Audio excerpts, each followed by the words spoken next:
Después de que los linfocitos B y linfocitos T maduran en la médula ósea y en el timo respectivamente, lo que sigue es que estas células migren a los órganos linfoides secundarios que se encuentran encapsulados y altamente organizados, como por ejemplo los ganglios linfáticos o el vaso, o bien que formen acúmulos que se encuentran asociados a las mucosas. Este tejido linfoide asociado a las mucosas se denomina MALT. Específicamente hablamos de GAL cuando el tejido linfoide se encuentra asociado a la mucosa intestinal y BALT cuando ese tejido linfoide se encuentra asociado a la mucosa bronquial. Hablamos de SALT cuando es tejido linfoide asociado a piel. Bueno, pues estos órganos linfoides secundarios, sean encapsulados o no, son muy importantes para que el sistema inmunológico resuelva varios retos importantes que se le presentan. ¿Cuáles son esos retos? Bueno, el sistema inmunológico debe de ser capaz de responder a cantidades pequeñas de una gran cantidad de antígenos que pueden entrar a nuestro cuerpo por cualquier parte. Ustedes ya saben que las clonas específicas para los antígenos, aunque son muchas, se encuentran formadas por un número reducido de linfocitos. En estas condiciones sería muy difícil que el antígeno que entró quizá en pequeña cantidad pueda ser reconocido por un linfocito que de igual manera está en un número reducido. Los órganos linfoides secundarios son sitios en donde van a ser concentrados todos los antígenos que entren a nuestro organismo por cualquier parte. Y además, la vía de recirculación favorita de los linfocitos vírgenes específicos para los antígenos es precisamente ir a los órganos linfoides secundarios. Y de esta manera se facilita el encuentro entre el antígeno y el linfocito específico para ese antígeno. En los órganos linfoides secundarios, gracias a esa concentración del antígeno y a que es la vía de recirculación predilecta por los linfocitos vírgenes y que además a esos sitios también van las células presentadoras de antígeno, bueno, pues se optimizan o se dan todas las condiciones que son necesarias para que se lleven a cabo las dos primeras fases de la respuesta inmunológica, que son la fase de reconocimiento antigénico y la fase de activación de los linfocitos. Los órganos linfoides secundarios, como vimos atrás, pues son los ganglios linfáticos, el vaso, que ambos son órganos encapsulados y muy bien organizados, pero también son órganos linfoides secundarios donde se inician y se desarrollan respuestas inmunológicas adaptativas, los acúmulos de linfocitos asociados a la piel o los acúmulos de linfocitos que se encuentran asociados a las mucosas. Estos órganos linfoides secundarios poseen dos características importantes. Una es que solamente contienen linfocitos maduros y la otra es la compartamentalización. Eso quiere decir que aunque estos órganos tienen tanto a linfocitos T como a linfocitos B, estos se van a encontrar divididos en áreas diferentes. Es como decir que viven en la misma casa, pero habitan diferentes cuartos. El sistema linfático es un sistema que es análogo al sistema circulatorio, solamente que en lugar de vasos sanguíneos, pues hay vasos linfáticos. En lugar de que por esos vasos circule sangre en el sistema linfático, en los vasos linfáticos va a circular la linfa. Y en lugar de órganos como el corazón, pues aquí los órganos o los tejidos son los ganglios linfáticos. La función del sistema linfático es devolver a la sangre todo ese líquido plasmático que abandonó a los capilares sanguíneos para bañar o para permear a los tejidos. Cuando ese líquido plasmático sale del capilar sanguíneo se denomina líquido intersticial. Parte de ese líquido intersticial va a regresar al capilar sanguíneo, pero otra parte se va a introducir a los vasos linfáticos y ahora se va a denominar linfa.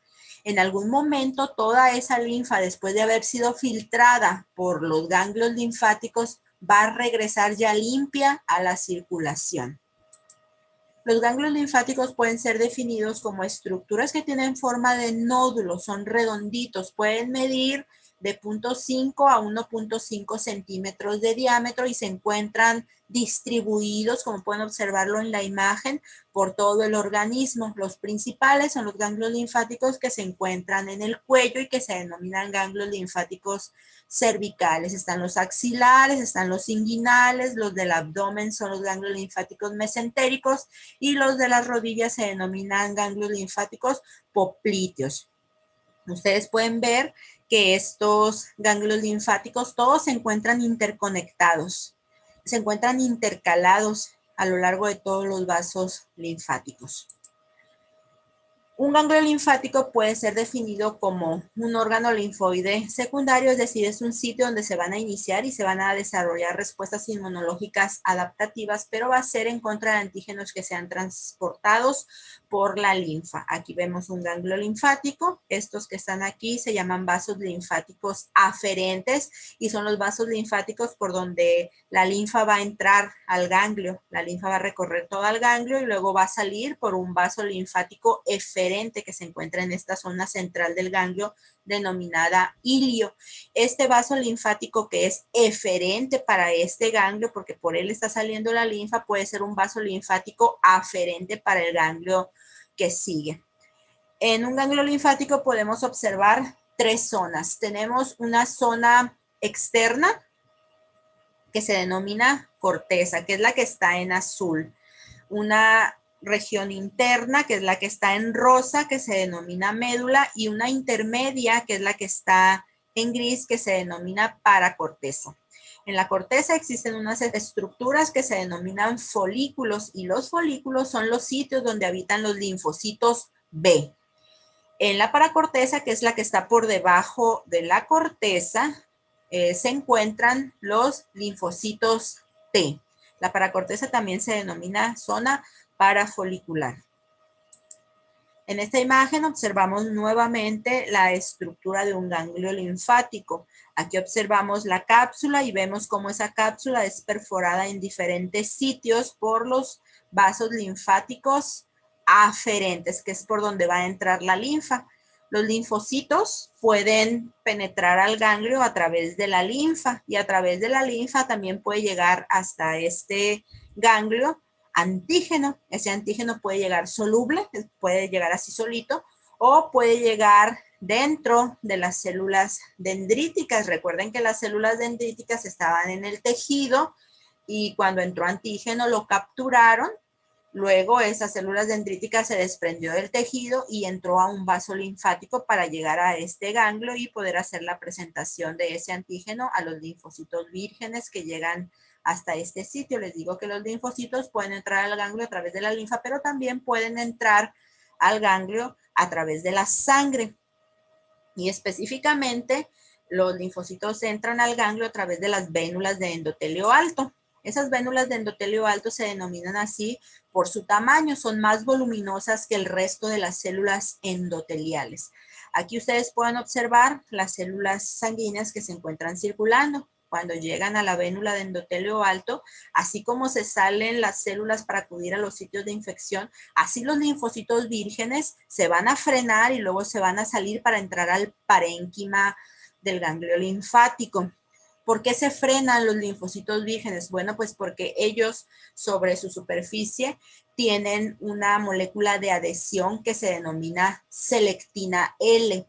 Y en las vénulas de endotelio alto se encuentra el ligando para la selectina L. Es por eso que los linfocitos vírgenes, cuando pasan por esta vénula de endotelio alto, se van a frenar, van a empezar el rodamiento y posteriormente se van a salir por la unión que exista entre dos células de endotelio alto y van a acceder al parénquima del ganglio.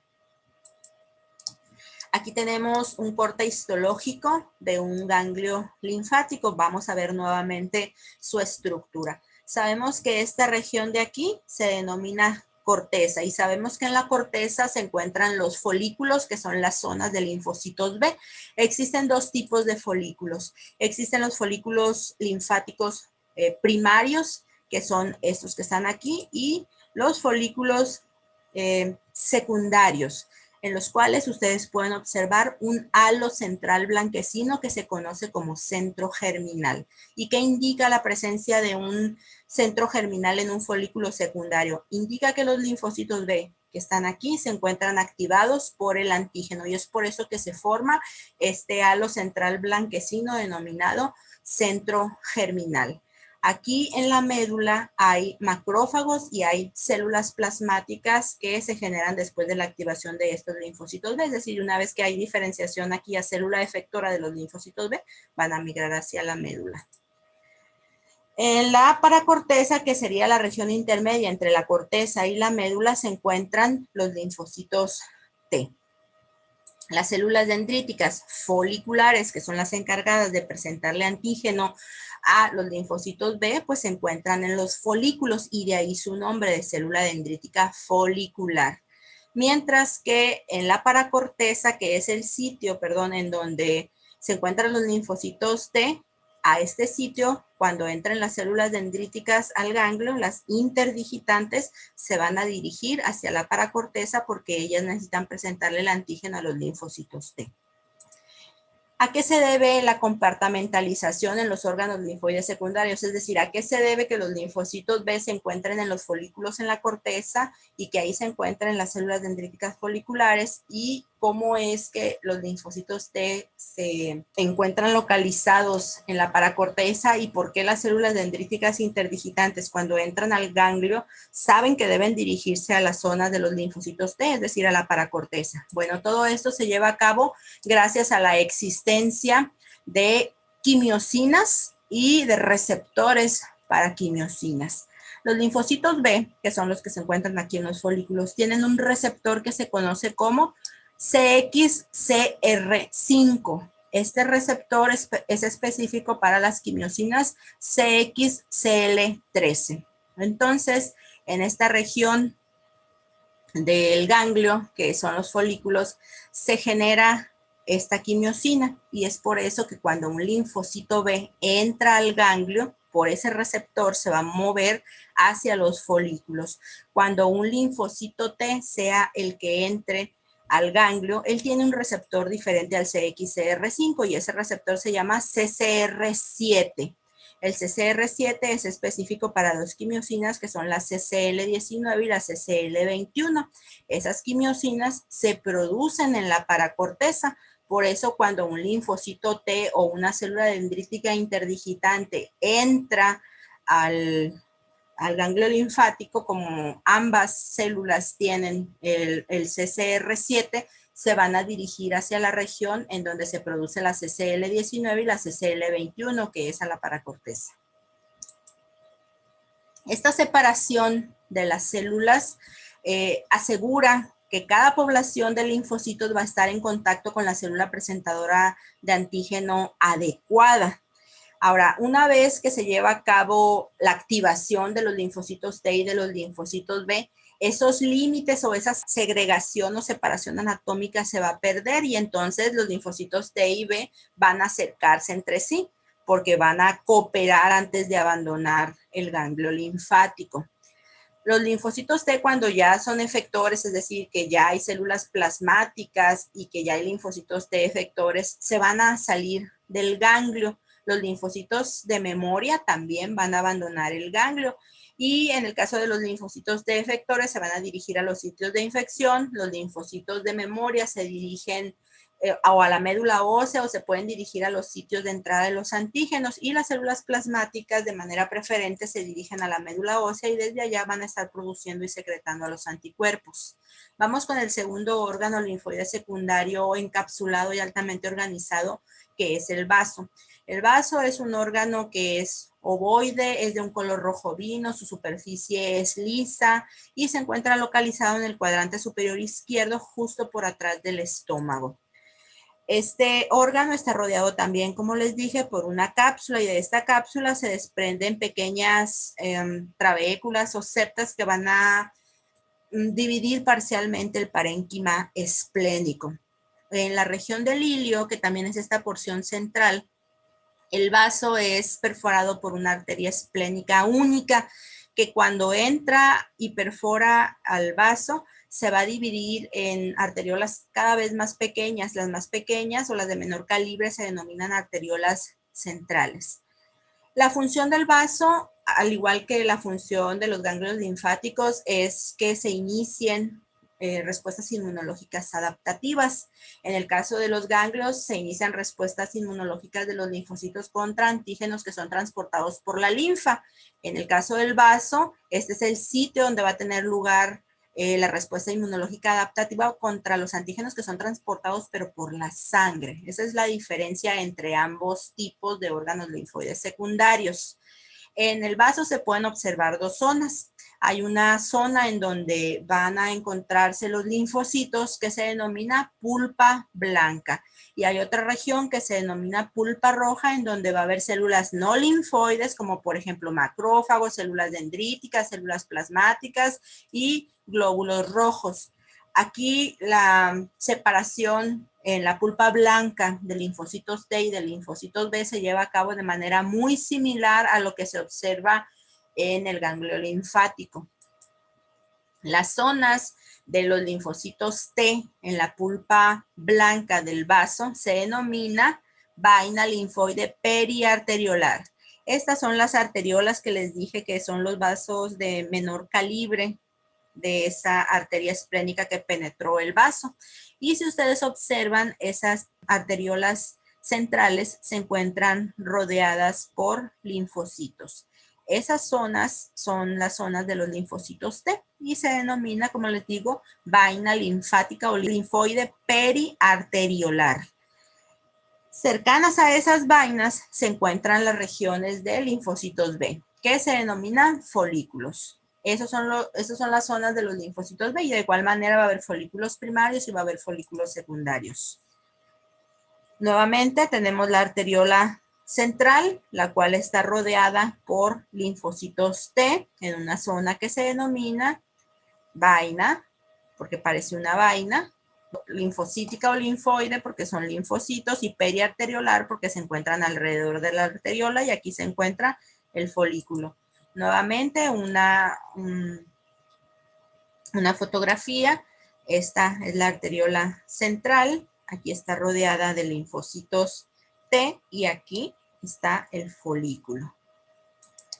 El vaso, además de ser un órgano que filtra o limpia la sangre de los antígenos, también es un órgano en donde se van a destruir células senescentes. Por ejemplo, los glóbulos rojos viejitos van al vaso para que en la pulpa blanca los macrófagos que se encuentran ahí los remuevan o los fagociten.